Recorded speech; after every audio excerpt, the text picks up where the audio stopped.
The Dynasty fantasy football game is growing like crazy. And check it out. If you're here on this channel, checking out this video right now, you know ball, you know the game, you know which running backs or wide receivers are the elite guys and which ones are probably not that good.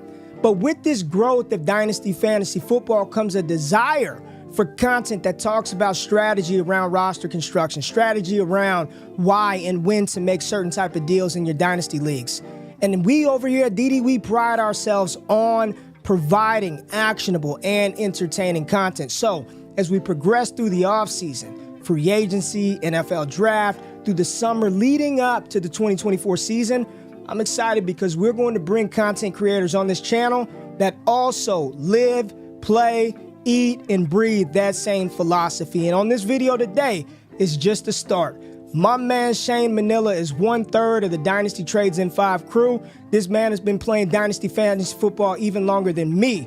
I trust this brother. He knows what he's doing. I'm excited for him to talk to us each and every week.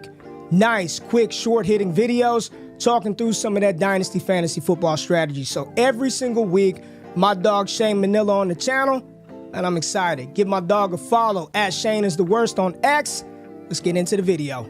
Okay, let's get it. Bitch, let's get it. Woo. And what's good, world? Hey, it's Shane. There's no Scott to the left or right of me. There's no Clay in the middle of me, or in between me and Scott. There you go. There's no Clay. There's no Scott. It's just me. What I've talked about has not been fantasy football yet. So let's talk fantasy football. And what we're going to be talking about today is just simple trading tips. And these aren't, like I said, this isn't going to be an in-depth breakdown. This is only going to be a few minutes. What I wanted to do is show you my mindset when I'm trying to make a trade. So what I did is I picked one of my teams in Sleeper, because Sleeper is the bee's knees, as the kids say in the 40s. I picked a team that had a couple assets that I felt would be good for this exercise. Specifically, if you look at the far left there, my left, I don't know if it's your right. I'm not sure how that works when it comes out of the camera. But CJ Stroud, especially. CJ Stroud is who I am looking to trade. And as I go through this, I'll kind of explain why and how I go about, again, making trades. Part of why, first tip I should say is I look for players that I'm willing to deal. In this case, again, it's CJ Stroud. Why am I willing to deal him? Well, it's because right now he is the QB3 in Dynasty, and his profile screams that that's not what he should be. He had a very good rookie season, QB7 overall, very impressive. He had 7 top 10 weeks, so 47% of the time he was a top 10 quarterback. He had 3 top 5 weeks, a little less impressive. He was a top quarterback 20% of the week, top 5. But the hope is that the market is stronger on him than I am. Obviously, when the market's stronger on a player than you are, what you want to do is trade that player for another player that you might be more stronger on, and see if you can get a plus to it.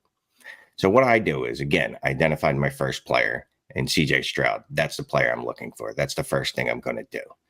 Now, when we're going to trade for the players, what we're trying to get back, it's not specifically player names. It's player types, player archetypes. Now, CJ Stroud, I already mentioned his profile. So I noted that I don't think his profile supports him being a top 5 quarterback long term. Why is that? He doesn't have mobility, or at least he doesn't have the rushing yards that we want. So the players that I'm going to look to are running quarterbacks with mobility, not running quarterbacks. That's a misnomer, but quarterbacks that can score you some points on the ground as well. Just simply, I like quarterbacks like this because even when the passing game's not working for them, you can count on them giving you some points. So what's the first thing I do? Well, I open up Sleeper. And you notice to the right of me, there's a Sleeper app. I'm going to just go to the teams and just make a couple trade offers that I think exemplify what it is that I'm looking to do when I'm doing this. Specifically, again, I'm looking for mobile quarterbacks. So what I did is I went to KTC.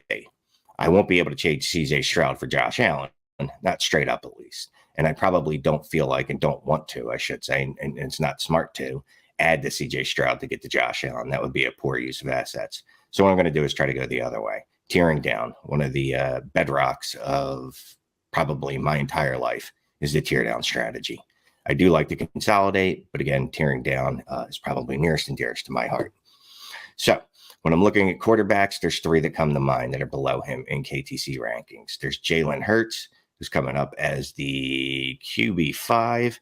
There's Kyler Murray and Anthony Richardson, who are filling out the bottom 10. I could get into all the stats, but let's just say this. Jalen Hurts is significantly better than CJ Stroud and was significantly better than him last year, I should say. Kyler Murray has been a top 8 quarterback for literally every season that he's played, full season. I'll exclude last year as he missed most of the year. And that's points per game, because that's the only thing that matters. When you're talking about fantasy football, talk about points per game, not overall scoring. Just one caveat there. And look, if you know me, you know that a lot of times these episodes are going to diverge because I get distracted easily. I'm going to see something that confuses me or something that distracts me and start talking about that. So back to the story. Anthony Richardson, it's the upside, upside, upside, upside. Also, this is a deep quarterback class. So if I can get the 101 plus for CJ Stroud, if I can get the 102 with a little more extra plus, 103, a little more extra plus, 104, a lot more extra plus, etc. Those are moves I'm going to look to make. So the first thing I do is I open up the sleeper, and I'm not going to go back and do it, but yes, I am. I'm going to show you. I go to sleeper, go to the league, go to trades, open that bad boy up. Boom. Now I can see everybody's team. I'm going straight across. I can see everybody's team. We just talked about how I talked about, at least, I would like Jalen Hurts. I'm just going to go ahead and make that offer straight up. Reason I'm not asking for anything extra is because despite the ranking on KTC, I think it's fairly obvious. Anyone you speak to, or most people you speak to, have them neck and neck. Again, I'm just trying to get Jalen Hurts, so I'm not going to be greedy and ask for an extra. I go to Eurodrip, whatever this guy's name is. It doesn't matter. He has Kyler Murray. That's what matters. So we're going to send him an offer. We're going to hit next. Kyler Murray for CJ Stroud. Now we're scrolling down. Are there any wide receivers worth adding to this team from that team? Liquid players is what we're looking for specifically. I see a Garrett Wilson here. That might be expensive, so I'd have to look back on my side and see what I have. Going into the draft picks, pretty thin there. I do have a couple 25 firsts. This is where I could get real froggy. I have a 25 first from Janner. I know Janner is an excellent fantasy player. I play in several leagues with him, including listener leagues for an old podcast I used to be on. So I know dude is really good. I can almost guarantee you that 25 pick is going to be late. So what I'm going to do is offer Kyler Murray. I'm going to offer CJ Stroud and a 25 first for Kyler Murray and Garrett Wilson. Garrett Wilson is very, very liquid. We might be having a conversation on him on Dynasty Trades in 5 by the time you see this video. It might have already come out. I like Garrett Wilson. I think he's a liquid asset. I'm going to send that offer. Don't know if this offer will get accepted. We don't know. We keep going, right? We're not stopping on 2 trade offers. We're trying to make a move. I don't care what player I get specifically back out of those quarterbacks that I mentioned earlier. I'm just trying to make a move to get them. I go to JPDF. I think that's how you pronounce that. I believe it's a foreign name. He's got Anthony Richardson right here. I've got CJ Stroud. All the risk on my side, right? So I probably should get something fairly strong from him. He's got the 104. Probably not going to get that off of him. But let's just try it. Let's ask for the 104 add. And like we did with the Garrett Wilson deal, we'll go ahead and add the 25 first to it. And we'll send that offer. Again, I don't know that the trade's going to get accepted. Also, I probably expect it not to be. But the point is, I got it out there. I'm throwing out as many lines as I can. Scott makes this analogy all the time, but it's like fishing. You just keep throwing out lines and hope that one of them hit. I liken it to dating apps. You just keep swiping right until someone swipes left, right back on you. If they swipe left, they don't like you. So you just keep swiping right, even if they're out of your league. That's how I look at trading. This chick might not be, I might not be her type, or more likely, I'm not good looking enough to pull her, but I'm going to try it anyway. Worst that can happen is she says no. In this case, the worst that they can happen is they say no. And maybe they put my trade on Twitter because they say it's a trash trade or something to that effect. I can live with that. That's fine. I've already exhausted the type of quarterbacks that I'm looking for, and I don't want to make you sit through every trade offer I'm going to send.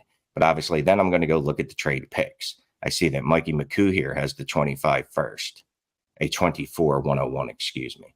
Let's go ahead and send this dude an offer. Send him CJ Stroud for the 101, which would be Caleb Williams, add. Okay, let's hit the add. That works better. And then that's added to the trade. Then there's a multitude of ways we could go, right? He's got Rashee Rice. He's got, I saw another player I liked, Rashee Rice, another wide receiver. There was the Tank Dell. I'm going to try to get Tank Dell added to this deal. Will he accept it? I don't know. But one of the things you could do, just so he does make him feel like it's even, go to the picks again. What do we got next year? Here's a 25 third add. And this is why you want third rounders, fourth rounders, fifth rounders, etc. Well, you don't want fifth rounders because hopefully you're not in a league with 5 rounds of rookie drafting, because if you are, that league probably sucks. So you should probably quit it. And the people in that league also suck as well, most likely. Just saying. So I sent that offer out to him. Make sure that it's even. He's got something, 2 pieces going, 2 pieces coming. That's simple. That's all I do when I go to trade. Pick a player. Pick an archetype I'm looking to get back. The names of the players that I'm looking to get back do not matter. Again, I was looking for mobile running quarterback. Mobile running quarterbacks is kind of redundant. I was looking for running quarterbacks. I was looking for a piece to go with them. If I couldn't find those, I was going for a draft pick with an additional piece to go with it. That I was more flexible on. Again, it doesn't matter if it's a wide receiver or a rookie pick. Fine with either. So that's just what I do when I go to trade. So thanks. I guess this was my first episode. If you enjoyed it, cool. If you didn't, sorry. Maybe give me some suggestions, some ideas for future episodes. I'm going to try to do this every couple of weeks. Thanks. Have a great night.